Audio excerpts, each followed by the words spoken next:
the first thing that I'm going to spend a few minutes talking about is not the most recent bill that was signed, but the one that was signed about a week and a half ago. It's commonly referred to as the HR 6210, and it's also known as the Families First Coronavirus Response Act.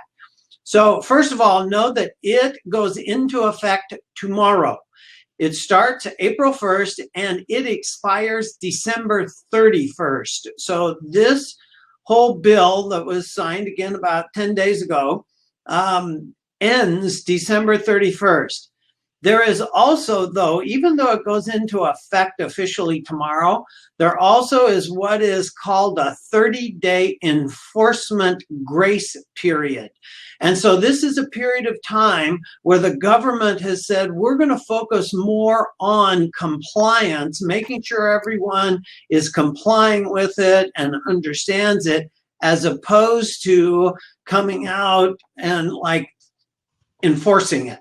Now, this doesn't mean you get to ignore it. It doesn't mean that you sort of get a get out of jail free card. It means you're expected to understand it. You are expected to comply. Just know that they've softened a little bit for 30 days their enforcement with it. In terms of application, this is applicable to all employers who have less than 500 employees. Yes, the ADA has been lobbying for an exemption for dentists and for employers who have 50 employees or less. So far, there is no such exemption. Yes, there is some wording in the law which says if complying with this law would create a sufficient undue hardship such that you would either go out of business, then they're saying an exemption could be granted.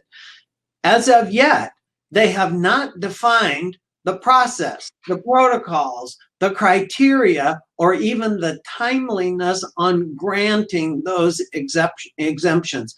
So for right now, our recommendation is you can wish, you can hope, you can pray for an exemption, but one does not exist. And as of tomorrow, you need to be in compliance or clearly working on being in compliance. There are two major aspects of this new Coronavirus Response Act, and one is a sick leave portion, and another is a family leave portion. There's some where they interact, but in general, you got to think of them as two separate parts. Also, please understand that there are specific and strict and limited qualification criteria. So this sick leave portion, the family leave portion, it does not apply if you have the sniffles. It does not apply if you have a cold. It does not apply if you're not feeling well. It does not apply if you have some other kind of flu. It only applies to very specific and, again, strict qualifying reasons that are related to coronavirus.